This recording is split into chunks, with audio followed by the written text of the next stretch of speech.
Hello, I'm BX Toycat, and welcome back to another episode of my Minecraft Xbox Updated Adventures Let's Play. This is a Let's Play where I've been playing through the various updates that have come out for Minecraft on the Xbox 360, building stuff, killing stuff, and of course, destroying stuff. And in this particular episode of the Let's Play, I'm going to be doing something quite special, because as of this week, two massive milestones have been hit on the Let's Play. First of all, this is episode 250. Very, very big deal. That's an awesome milestone for the series. And second of all, the series has turned 3 years old. As of 4 days ago, the series is now 3 years old since the first episode came out, and I think that's so cool. And I figured to celebrate, I would do a world tour / map download so you can see everything I've achieved over these past 3 years of playing survival on this same world, and also so you can, just kind of understand exactly where everything is, because I have so many projects in this world, some completed, some unfinished, that I thought it'd be cool to just show off exactly where everything is so you can get a sense of exactly how the world works. And so, when I'm like, oh, I'm going to build this next to that, you might be like, I know where that is. So that's what I'm going to be doing today. Hopefully you do like the video. If you do, please do like it and let me know, because it helps out the channel a lot and lets me know you do like it and want to see more stuff like this. But let's get straight into the video. So let me just quickly stress, this entire thing was done in survival, in solo only, without any host privileges, without any creative.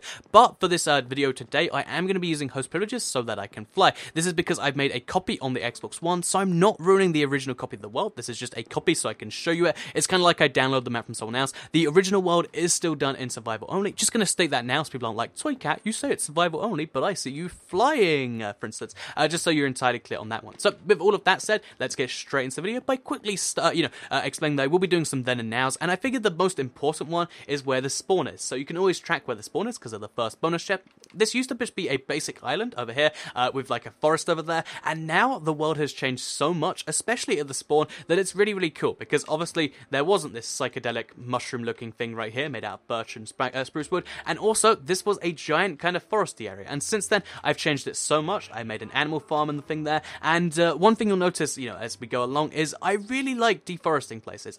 This world, one of the key things about the seed, because I really like the the lava pit. That's why it's one of the very few things that has remained through the whole 3 years. But one of the things about this seed is it was very, very foresty, and just so much of this forest has been chopped down. Pretty much, this entire landmass from there all the way up to there and there, etc., was just entirely covered in trees before, and I chopped the whole, anywhere you see it chopped down, including this place over here, is where I've just deforested it, because I want to get some wood, and I want to get rid of some trees on the land. So, I basically have an infinite supply of trees on this world, because they're just everywhere, and, that's something I have to kind of, I won't say it's something I have to live with, but it's actually the opposite. It's a really cool thing. But yeah, let's show you my first house, because, houses are one of the most important parts of Minecraft. It's where you spend some amount of your time, and it's where I started a lot of episodes. And this is my main house, I'd say, or not my main house, I guess it's my better looking, good house, because although a lot of people don't agree this is good looking, I kind of went after a look where it's like, I want it to look like, kind of kids think a regular house looks like, and I think there's something, kind of artistic about it, because of the fact that you can see,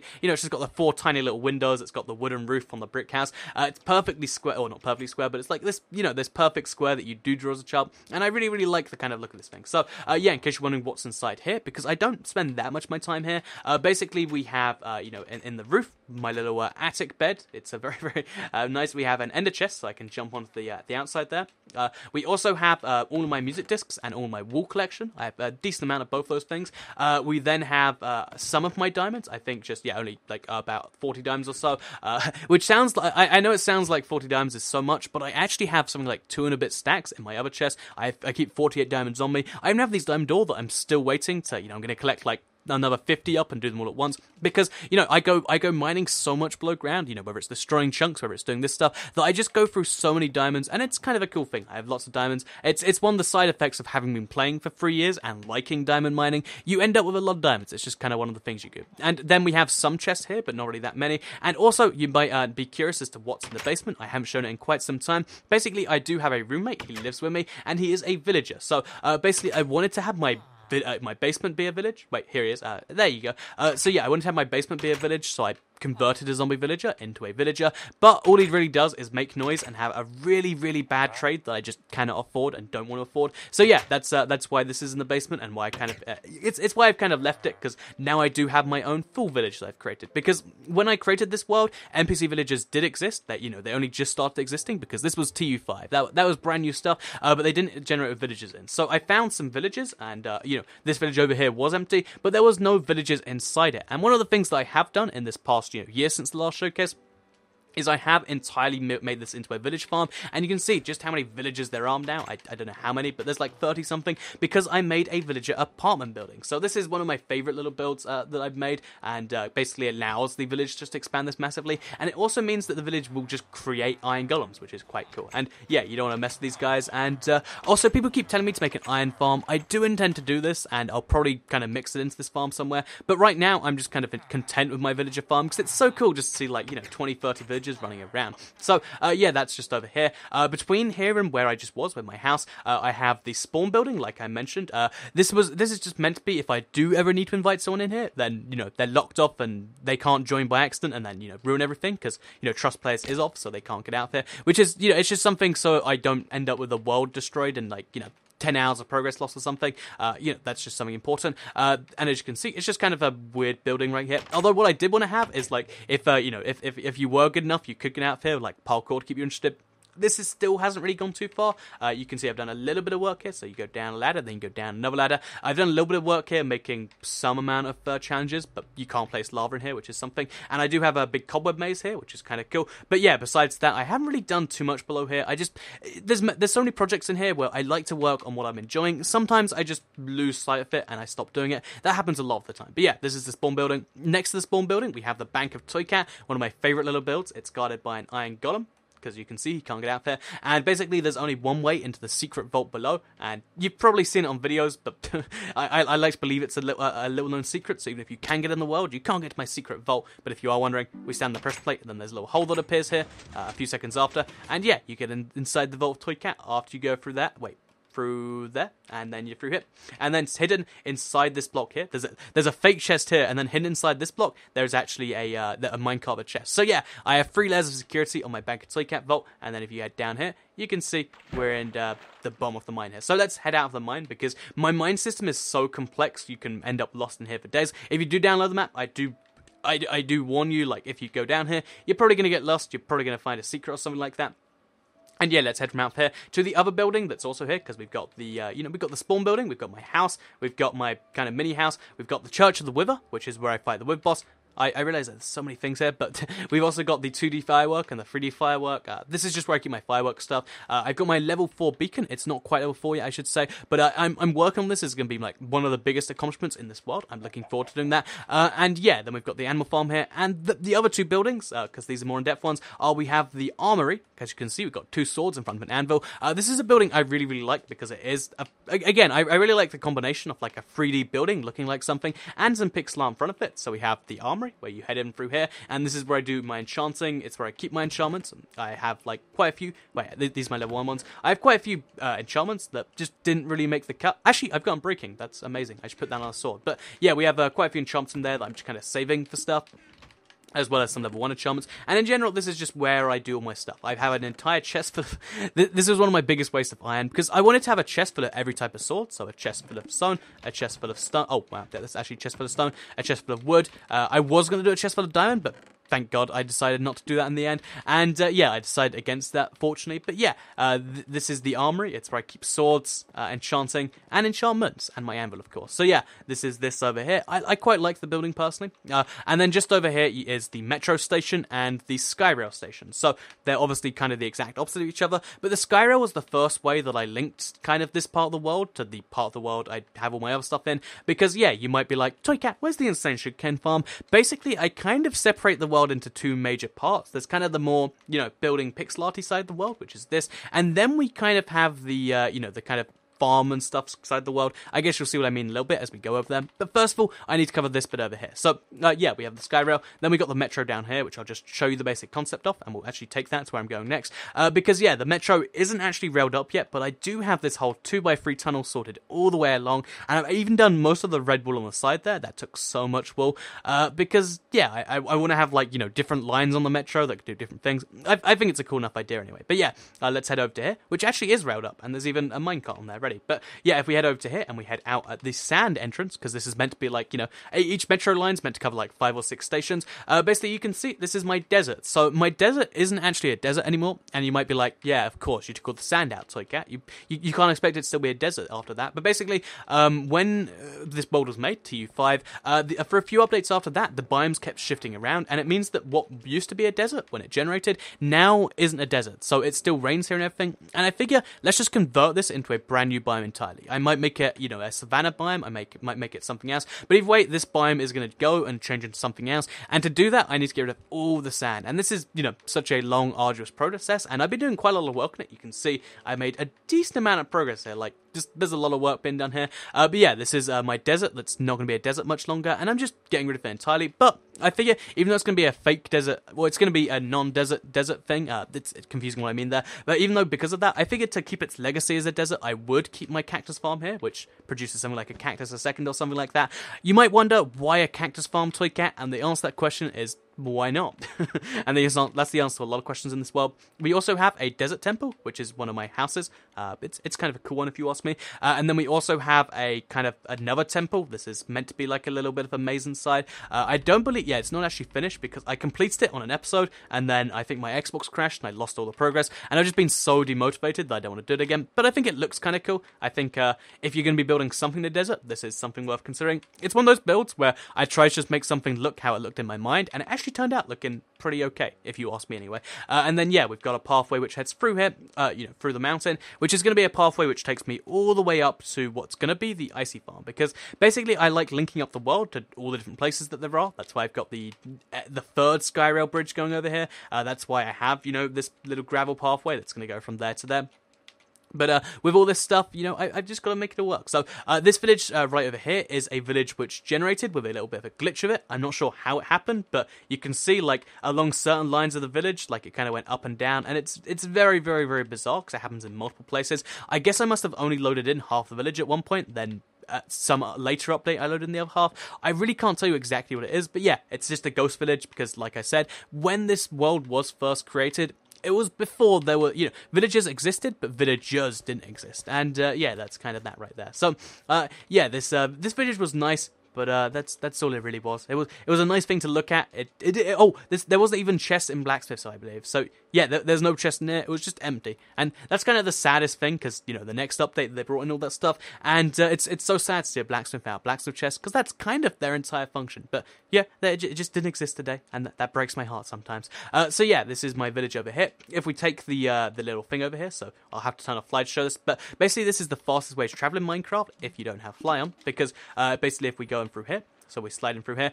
We go really, really fast if we jump, because just look at this speed. Just look at it. So yeah, very, very crazy fast. This is meant to be one of the fast ways to get around, because so much of my world is connected by running or by going all the way up, all the way down, just to get a thing. I figured the best way to do the next one was to have this little ice place, and I do quite like that idea. I'm probably going to use it to, connect this all the way to the bottom of the world, and yeah, that's going to go somewhere. That's kind of cool in my opinion, but yeah, now we're at the top of the world. Let's move on to the giant cobblestone cube and the giant netherrack cube, which is of course still in progress, which is why it's not a cube just yet, because a lot of people always ask me, because I've been working on this recently, what's inside the cobblestone cube then, Toy Cat? And the answer to that question, I know it's going to disappoint people, but basically inside the cobblestone cube, there is nothing. It's just a giant cube, because I have so much cobblestone lying around in chests. Even after I've done projects like this and the world border, I still have stacks and stacks and stacks and stacks of cobblestone because of just how many projects I've done, whether it's mining below ground, for diamonds or otherwise, and, just I've done so many projects which get me so much stone, and I just thought, let's make a 50 by 50 by 50 cube. And it did actually take some time, but I really did enjoy the project, and it's oddly nice to just have a big cube to show off how much cobblestone you have. And honestly, I've been considering sometimes, like, what if I expanded this, because it's 50 by 50 by 50, like I said, which means this used 12.5 thousand cobblestone. But if it was 100 by 100 by 100, and, it went all the way over to there, then it would only use, I think it's 50,000 cobblestone, and I have that in cobblestone right now. So it's something I've been considering, but I think I should not, because otherwise the netherrack cube might feel a little small by comparison. Because this netherrack cube I decided to make after that, because I was like, let's do a second one. And along the way, because I just abandoned this for a while, I decided, let's have a gold farm in there. And the gold farm, still something I'm working on. I want to have an insane gold farm, because insane farms are one of my favorite things to make in Minecraft. That's why I have this insane sugarcane farm over here, which even though it's been 3 years and I've been working on it nearly the whole time, it's still not quite done. If you're wondering, we've done since last time I showed off this off. Basically, we've done this entire right layer down here, so you can see it goes all the way from the top to the bottom. We've done all the 2 layers down here, top to bottom. We've done pretty much all the layers on this third one here, besides up to the top. And then we just need to mine a few more blocks down there and place the layers, and then place the water, place the sugarcane, and we're done. And you might think that's a lot of steps, Toycat, but compared to making this bedrock to sky height, thing in the first place, we're really like 80-90% of the way through this, and I'm looking forward to seeing it completed, because it's just one of these projects that I'm always doing work on, and it's going to be so satisfying to complete. When you complete a Minecraft project, you've been working on for days, and you're like, wow, that's so cool. Imagine you work on a Minecraft project for literally years. Yeah, it's going to be kind of like that. So, insane sugarcane farm, kind of cool. This is actually one of the reasons why I need to be flying for this, because to climb up and down the ladder, it literally just takes, 2 to 3 minutes non-stop, and getting down is, of course, a lot easier, but getting up is not quite so easy. So, that's something I should probably work on for the future. But yeah, let's move on from... Oh, a chicken fell off, I get, looks like. Let's move on from that to the big flatland over here, because people always question on this. They're like, Toycat, why do you need a flatland? And obviously, with a lot of the questions in this world, you can just answer that with why not. But for this particular thing, it is so handy for going out at night if you need to do something specific. So if you need to hunt creepers to get their stuff, there's no creeper spawner, you have to find them in the wild. It's perfect for that. If you need to have creepers chasing you so you can get them killed by skeletons and get the music discs, that's something you can do there. Let's quickly just change this up.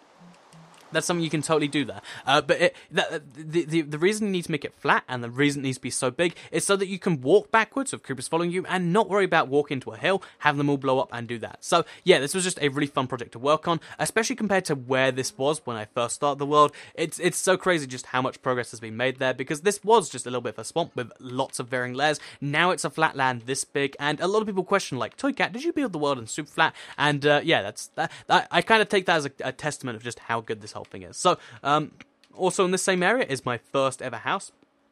So, my first house is a cave house. A lot of people always mock me for this one. They're like, Toycat, you've been playing for all this time, you have an insane sugarcane farm, you have a gold farm, you have all this stuff, but you still live in a cave. And yep, I do live in a cave. And in fact, the cave looks mostly the same as it did when I first started this thing. I've obviously floored through the hole, because there's a ravine down there, if you're wondering. Yeah, there's a ravine down there. Oh, we fell for it. There's, I obviously, sawed that up. I made it a little bit more square and more house-looking, but I do want to just keep the... I like the cave house origins. It keeps me grounded, and even though everything's changing around this cave, I like to believe it's mostly staying the same, besides the very weird stained clay I have up front. I don't know why I have that. I think I got really excited for stained clay. I regret it, but I don't want to change it at the same time, so yeah, that's totally a thing. Anyway, to move on from there, I just wanted to kind of show off next my chest room, because this is my main chest room, and it's not really that impressive. Like, there's not just millions of chests, because I only keep some things here, but what I do have is almost an entire chest full of gravel, in case I need to use that at some point, and also I have 1 chest, 2 chests, 3 chests, 4 chests, 5 chests, 6 chests, 7 chests, 8 chests, 9 chests, 10 chests, 11 or 10 and a bit chests full of cobblestone, and it goes up by literally a chest pretty much every session of Minecraft I play. It's getting really, really insane out of hand at this point, and it's just like, well, I need to do something with that cobblestone. So if you have any ideas what to do with 10 chests full of cobblestone, let me know, because although it's cool to collect all those chests, at this point, just keeping it all in one place is becoming an issue. Maybe I should spread it out, because bear in mind, I have chests full of that stuff in other parts of the world. This is just all from, the underground part of this place, because one of my big projects on this side of the world is to make a big flat area down here, because, let me just show you this place. I want to make this big area that's like 3 blocks, tall, and then just, it goes on for as far as you can see, because I thought it'd be really cool if it just looks like I've mined out the entire world for 3 layers, and although that's my end project, I think it'd be cool just to make it look that way at first, and yeah, that's what I've been working on. That's why I've been mining into these walls so much, and why there's this big open area. This doesn't look like it's that much, but to mine this entire place full of stone, it does actually take quite some time, and it's one of those projects I'm going to keep working on, because every now and then I find diamonds, and those diamonds, as you can see here, they're quite nice, and obviously this won't count, but you can see diamond ore, super nice. So yeah, let's just break that again, get the diamond outfit, and yeah, let's move on from here to over here, because if you're wondering, I am going to go this way, all the way to the top of the world first, because that's one of the places I think I should start. But yeah, let's break our way out of this ravine. Is it faster to go up? Yeah, no, it's probably faster just to go back to the surface. Let's break our way out the ravine, go up through the sugarcane farm, and let's show you the rest of the world then, shall we? Because even though I've shown you so much, there is still so much left to show. So yeah, over here we have the Enchanted Valley. This is something I really haven't changed since I think episode 5. It's one of the few things that hasn't changed, because even though the entrance to the valley here has changed, this used to just be a flat area, and I was like, that's kind of boring. So one of the features they brought in with TU5 was being able to bone meal mushrooms and make these giant ones. So I was like, you know what? Let's make some giant mushrooms. So yeah, this is the Enchanted Valley because it's just got weird mushrooms everywhere. And of course it has an enchantment table, which is going to be a redstone enchantment table at some point. But again, it's something I have to work on and make happen. So yeah, it's in the back of my mind. This will eventually be done. But yeah, that's that. So moving on from this, let's show you the rest of the world, shall we? Because we have the insane sugarcane farm. We got it's going to be the insane gold farm, the insane flatland. I'm going to call it the insane flatland because I like that name. Over here we have the relatively normal farms. I know you might expect, okay, so he's got a carrot farm. How big is it? But really, this isn't so insane. This is about normal for a world, I think. It's just so I can have access to wheat, have access to potatoes, have access to carrots. One thing I'm thinking of doing is making the carrot farm run from here all the way to the edge of the world over here, because the truth is, there's just this big section of the world that I don't use for anything. This section over here, if you're wondering, I just don't use it for anything. It's just empty. I visited here precisely twice ever, and really the only reason I came here was to make the big border around the world. Which actually, let's talk about that, because the big border around the world is one of these big things that I've just done so much work on. Basically, yeah, again, it took a lot of cobblestone, but I had a lot of cobblestone, so it was fine. Basically, I decided that because at some point I'm going to expand this world on the Xbox One, and I'm gonna, make it bigger and stuff, I figured one of the key parts of that is making sure I keep, the old world sacred, because I like having a 360 size world. My cat jumped on my lap. Hello, Cookie. I'm doing a showcase right now. But yeah, basically I decided that when I do expand the world, I like having a 360 size world. So I'm going to make it so I don't go out of this world, out of the boundaries, unless I want to, to find, unless I want to, so I can find, let's say acacia trees and dark oak in the next update. I'm going to need to venture outside. Jeez, you can knock everything off, Cookie. You're just the worst. But I'm sorry. She's very, very distracting. She's a cat like that. But yeah. So basically, the idea was that the whole place is walled off, so you can't go out unless you go through some checkpoints, which I'll make along the place. So it's like, you are now leaving the old world. Warning: you may encounter oak trees, guardians, etc. I think it'd be a cool idea, and that's what I'm going to do as soon as the update comes out, or as soon as I expand the world, whichever happens first. So yeah, that's something that I'm going to totally do that. And yeah, I have a little walkway leading to here because I like having my world connected by these walkways. You might notice I have like the wood with stone slabs next to it, just all over the place. It's something I do quite like doing, because it kind of means that when you're walking along in the night, you don't have to worry about being blown up, and I kind of like it like that. So, with that said, you can see there's a crossroad over here. On the left, we have a jungle temple. This world was built long before jungle temples existed, so I thought I'd build one myself. Something is very slightly off about this, and I can't work out what it is, but it is a complete jungle temple. It even goes down inside and stuff, and then I think... yeah, it actually does go inside. So yeah, it's a jungle temple. It's really here just to make this fake jungle look more like a jungle, because you can see the trees don't look that much like jungles by themselves. I think it's especially because I don't know how to make trees. But, the core concept is here, and that's a thing that's totally true there. So, if we move further to the north here, you can see this is where my stronghold is, because even, I've mentioned this before, I don't have an end in my world. If you're wondering how that even makes sense, back when TU5 came out, this was 2 updates before the end, they made it so you could get strongholds in your world, but the strongholds would not have end portals in them. So, I have a full stronghold, but nowhere in the stronghold is there an end portal, which is, it's kind of sad if you ask me. But yeah, they have no plans to fix it. It's just an empty stronghold, no end portal in here. A bunch of cool, resources I can get, like, I can get, for instance, the mossy cobblestone stuff, but I can't ever get stuff like, I can't ever go to the end, so I can't get endstone, and I can't fight the end dragon on this world, which is, again, kind of sad. But, yeah, let's get out of here, shall we? Which I think I'm lost, because this is actually also a kind of station on the metro system, the same line from earlier. And if we head... yeah, I don't know how I got in this place. I always get myself lost in here. Oh, okay, we head through here, because I've got a skeleton farm in here if I need to get XP and stuff like that. And also just a bunch of blocks in here. But yeah, let's head out and let's show you what else also is here. Because one of the bigger projects I've worked on this world is the destroyed chunk. So yeah, I have an entirely destroyed chunk here, which is just one of those things I did. It took me a very, very long time, but it's kind of satisfying. So I start working on a second one, right next to it, of course, because... kind of makes sense to build it there. And yeah, we're going to have 2 destroyed chunks here, and then along the whole world I want to have an entire destroyed just strip of the world. So again, something I'm working on. I don't know why I like all these weird projects, but it's just they're the things that I feel satisfied with at the moment. So It's what I've been doing a lot. And yeah, I'm just going to have this massive vertical strip going all the way down the corner of the map, because when the next update does come out, so that I don't generate what's on that side of the world without meaning to, I do want to make it so I don't go to this territory of the world by accident. It's going to be kind of like a, kind of a cordoned off world. And the way I'll, enforce that is having a big ravine going down the map. So yeah, I'm going to have a man-made ravine right there, and it's going to be quite cool. So I think that's the majority of the big things in this world. I've shown off so much so far, but there is still so much to be shown. There's there's just so many buildings I've worked on. There's my birch forest I've made here. There's my new house, which I'm still working on. I know I need to get this thing right and that thing right. But yeah, this is going to be a giant castle I'm going to live on top of the hill. I kind of like that it looks like it's kind of balanced on the hill, like it might fall over at any moment. Yeah, this is one of the projects I've been working on, and it's kind of cool. There's just so much I'm always working on, and that's what this Let's Play is all about. That's why I've been doing it this past 3 years. I just enjoy working on new projects, doing all this cool stuff, and that's what Minecraft is so fun to me for. Like, the fact that I have all this to build on, and I can still work on this new thing, and it can be just as fun as the first time I made my cave house, or the first time I made my sugarcane farm. I mean, not the insane version, but the regular version. And yeah, this is something I really, really do quite like. So that's why this is my Minecraft world. I really, really do enjoy Minecraft. When people say, Toy Cat, you must be bored of Minecraft because of this or that, it's just not true. I can play on this world for literally forever, and or probably not literally forever, but I'm going to be playing on this world for years to come, and yeah, until the Xbox One goes defunct, or even then I could probably just transfer it to the PC, I'll still just be playing this world over and over again, and it's where a lot of my time goes. So I hope you did all enjoy the video. If you did like it, please do like it and let me know. Share it if you really liked it, and subscribe if you're new around here. I make videos like this every single day on my channel, and if you subscribe, you'll see them daily on your homepage. Thank you all for watching, and goodbye. Oh, one quick note, I didn't cover all of the underground stuff on this, and also there's one secret place in the above ground. It's called the Lost Woods that I didn't want to show off because I want to make that exclusive to the map download. But yeah, just bear in mind, you didn't see all of the underground in this map. There's nothing too exciting down there, but there's so many tunnels, like I mentioned. But yeah, thank you all for watching the video, and I'll see you all in the next one. Goodbye.